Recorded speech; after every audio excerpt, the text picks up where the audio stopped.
Assalamualaikum warahmatullahi wabarakatuh.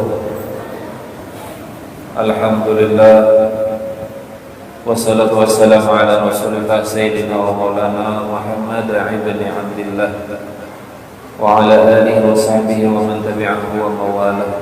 Asyhadu an la ilaha illallah wahdahu la syarika lahu wa asyhadu anna sayyidana wa nabiyyana Muhammadan abduhu wa rasuluhu la nabiyya ba'da. Subhanaka la ilma lana illa ma 'allamtana innaka antal alimul hakim.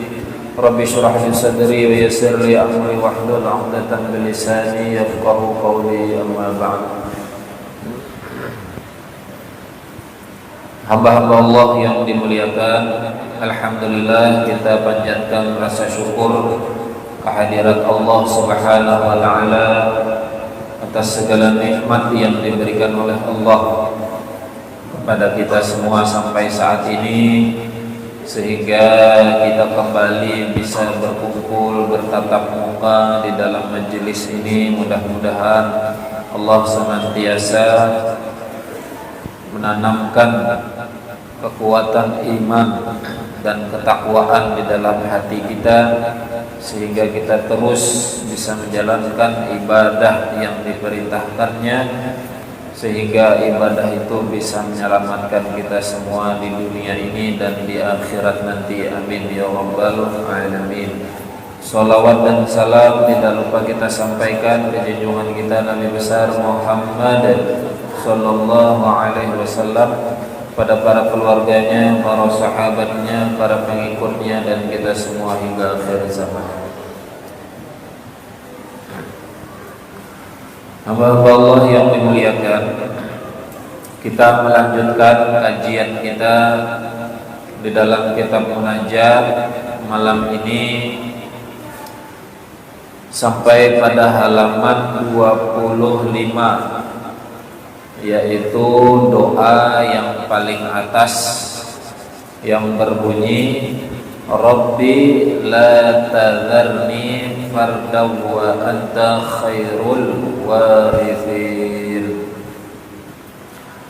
Doa ini terdapat di dalam surah Al-Anbiya ayat 89.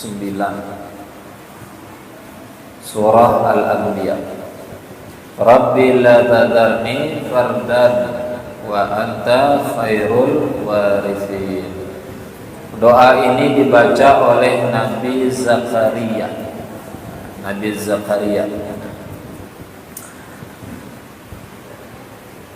ini doa yang mungkin yang kedua, yang sudah dahulu ada kita sampaikan doa Nabi Zakaria dalam surah Ali Imran ayat 38.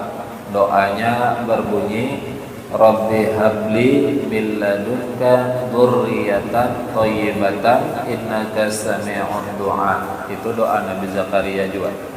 Nah, intinya di sini Nabi Zakaria meminta kepada Allah agar diberi keturunan. Rabbi la tadharni fardan, ya Tuhanku, janganlah Engkau membiarkan aku hidup sendirian tanpa ada keturunan. Nah, ini minta keturunan. Wa anta khairul warisin, dan Engkaulah waris yang paling baik. Jadi Nabi Zakaria, kita ulang sedikit kisahnya. Nabi Zakaria itu lama sudah berumah tangga, tidak memiliki keturunan. Umurnya kurang lebih 120 tahun. Istrinya kurang lebih 80 tahun. Ayo, kai-kai, nini-nini. Tapi masih keinginan kuat untuk punya keturunan itu tinggi. Lalu Allah kabulkan, yaitu dengan memberi seorang anak namanya Yahya, Nabi Yahya. Kenapa Nabi Zakaria itu walaupun sudah tua ingin punya anak? Bahkan di dalam doanya yang sebelumnya minta anak yang soleh.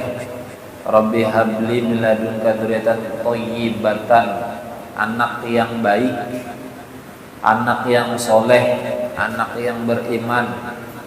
Karena kita ini manusia, kira-kira kalau ditanya yang paling berharga di rumah itu bukan harta, kira-kira pasti jawabannya adalah anak. Itu yang paling berharga di rumah. Kenapa? Karena anak ini tentu saja kalau dia beriman, soleh, baik, pasti jadi harta yang paling berharga, pasti. Dan dia akan menjadi penyelamat kita, menjadi orang yang kita banggakan, orang yang bisa menyelamatkan kita sampai di akhirat, sampai kubur, karena kebaikannya, karena kesolehannya, lalu rajin mendoakan kita sehingga kita selamat. Maka harta yang paling baik adalah anak, terutama anak yang soleh, anak yang baik, anak yang takwa. Nah, Nabi Zakaria itu pengen punya waris anaknya yang baik, supaya apa? Selain mewarisi dirinya sebagai nabi, mewarisi ilmu-ilmunya, dia ingin anaknya ini bisa menjadi wasilah, perantara supaya dia nanti di akhirat selamat. Nah, kita sibuk seharian bekerja, mencari rezeki di luar, mencari harta, pulang ke rumah melihat anak, itu rasanya senang. Apalagi sampai ke rumah tuh anak tuh sembahyang, anak kita mengaji, itu bahagianya luar biasa. Ya, kalau bahagia, senang karena anak kita baik, itu adalah harta yang paling berharga. Makanya bila lagi begawi atau tulak melihat anak-anak halus, ingat anak di rumah. Melihat anak orang, ingat anak di rumah. Tapi ada juga kawan memadahi, melihat bini orang, teringat bini di rumah. Nah, ini pulang ke salahnya. Melihat anak orang, ingat anak seorang, melihat bini orang, teringat bini seorang. Nah, ini bahaya gawat. Jadi harta yang berharga adalah anak soleh. Pulang kerja capek-capek, uyuh-uyuh begawi, sampai di rumah disambut anak yang lucu, yang soleh, apalagi alim. Kita ini walaupun punya anak kada alim, tapi yang penting baik, akhlaknya bagus, ibadahnya kada hilang, itu bahagia sudah luar biasa. Ditambah lagi alim, nah, itu bonus luar biasa diberi oleh Allah. Maka tidak salah Nabi Zakaria pun berdoa kepada Allah, minta keturunan, minta anak yang soleh. Nah, kita yang mungkin saat ini masih belum punya keturunan atau ingin menambah keturunan, menambah anak, rajin-rajin membaca doa Nabi Zakaria. Supaya apa? Supaya anak kita diberi oleh Allah anak yang baik, anak yang soleh, anak yang beriman, anak yang bertakwa. Nah, supaya itu. Jadi kita ini kada asal-asal. Maka Allah berfirman di dalam Al-Quran, ku anfusakum wa ahlikum naro, jaga dirimu dan keluargamu, anak istrimu dari siksa neraka. Nah, salah satu kita menjaga anak-anak kita dari neraka lewat doa ini. Selain kita sekolahkan pendidikan yang baik, selain kita berikan ilmu yang bagus, cara kita menjaganya dari siksa neraka supaya tidak terjerumus ke jalan yang salah lewat doa ini. Itu salah satunya. Bahkan doa seorang ibu, doa ayah, doa orang tua itu dikabulkan oleh Allah, apalagi ikhlas doanya. Apalagi ibunya yang mendoakan, doa terus tiap habis sholat wajib, tiap hari mendoakan anak supaya soleh, supaya baik. Insya Allah itu doanya dikabulkan oleh Allah. Jadi Nabi Zakaria 120 umur, bini 80. Kalau secara akal tidak mungkin lagi sudah. Secara tenaga fisik tidak mungkin lagi punya anak. Ayo tiap ampian yang sudah Tuhan enak. Anak besi anak coba aja tes doa Nabi Zakaria nih. Boleh ke rumah pada kain nih lawan ini bepada nih apa kita nambah lagi kan? Nah, baca doa ini. Kalau pang kena bulan berikutnya batianan ini. Nah, berarti harap kalau kalau kemudian doa berikutnya Rabbihkum bil haqqi wa rabbuna ar-rahmanul musta'anu ala ma tasifun. Ini doa masih dalam surah Al-Anbiya ayat 112. Dibaca oleh Nabi Muhammad. Nah, doa ini dibaca oleh Nabi Muhammad. Jadi Nabi itu, Nabi Muhammad hampir setiap ketika mau perang baca doa ini.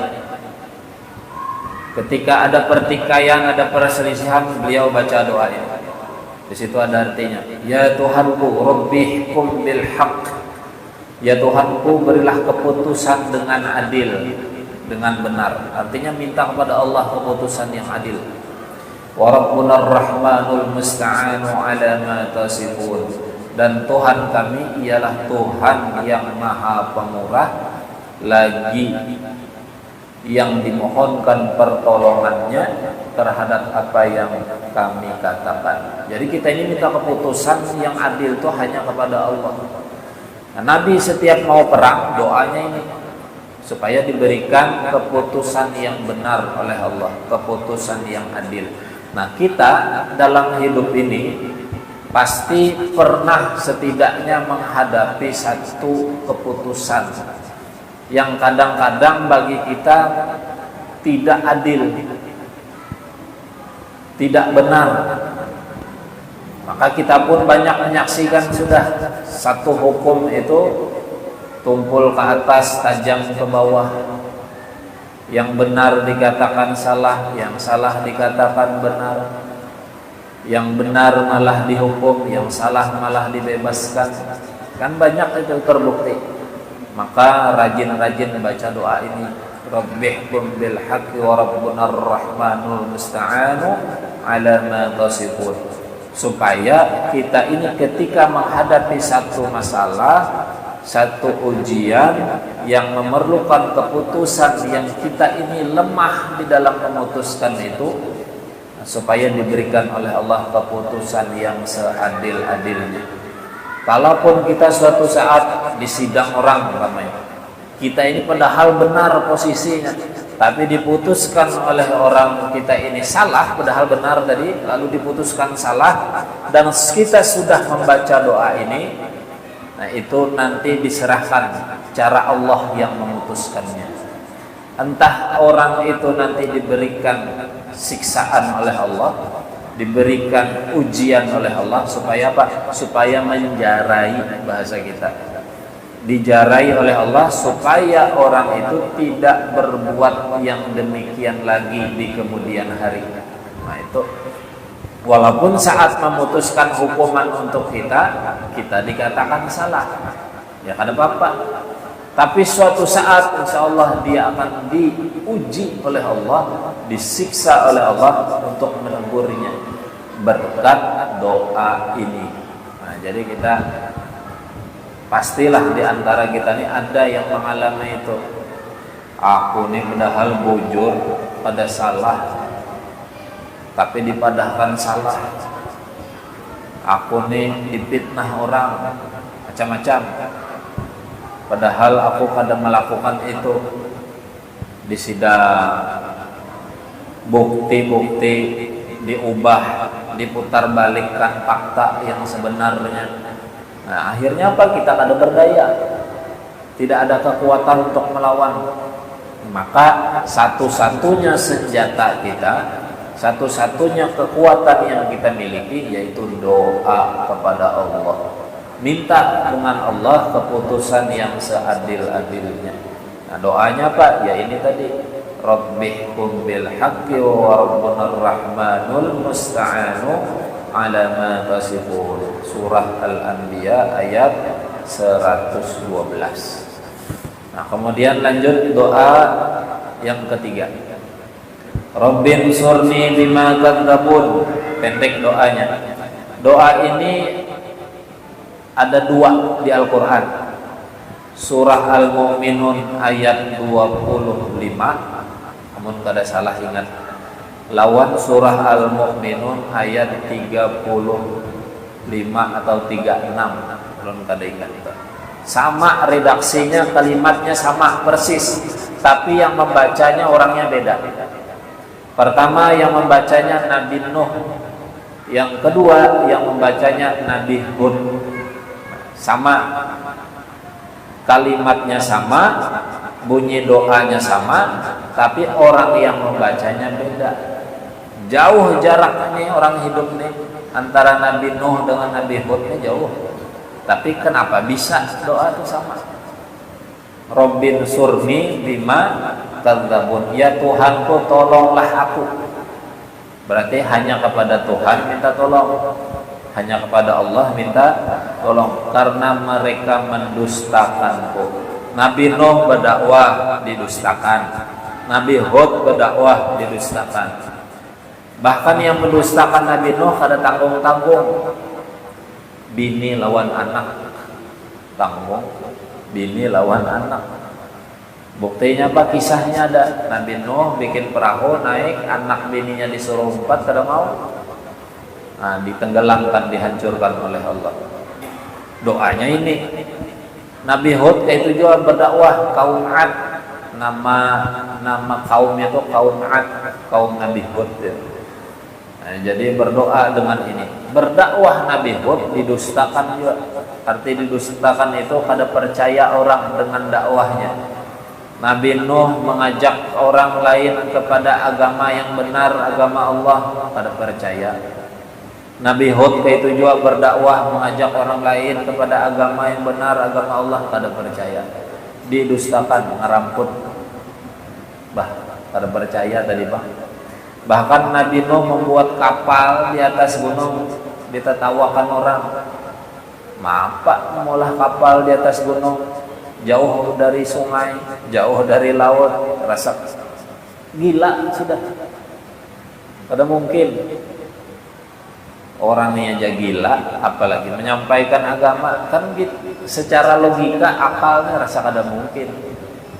Akhirnya didustakan. Lalu Nabi Nuh dan Nabi Hud doanya ini, ya Tuhanku tolong aku ini didustakan orang. Akhirnya ditolong oleh Allah. Datang bencana, musibah banjir, bandang. Nabi Hud, kaum Ad itu guntur datang, petir, dar, mati langsung. Kada tanggung-tanggung. Nabi yang berdoa, luar biasa. Nah, kita kalau satu saat ada yang zalim, ada yang menyakiti kita lemah dan tidak berdaya untuk melawan, doa ini baca, Rabbin surni bima kadzabun. Insyaallah ditolong oleh Allah Subhanahu wa taala. Nah, kira-kira itu yang bisa ulun sampaikan malam ini. Mohon maaf kalau ada kesalahan, kekurangan. Insyaallah bertemu lagi minggu yang akan datang, dan ulun sampaikan di masjid ini insyaallah Maulid hari Minggu besok tanggal 8 malam Senin. Nah, di sini habis sholat Isya, mudah-mudahan jamaah bisa hadir semua. Kita mengambil berkah Maulid Nabi Muhammad sallallahu alaihi wasallam. Belum akhiri, mudah-mudahan kita selalu diberikan istiqomahan ibadah kepada Allah, istiqomahan menuntut ilmu agama Allah, berkah ibadah yang kita kerjakan, ilmu yang kita dapatkan. Allah wafatkan kita semua dalam keadaan husnul khatimah dan dimasukkan oleh Allah ke dalam surganya bighairi hisab. Amin ya rabbal alamin. Hasbunallahu wa ni'mal wakil. Wallahul muwaffiq ila aqwamit thoriq. Wassalamualaikum warahmatullahi wabarakatuh.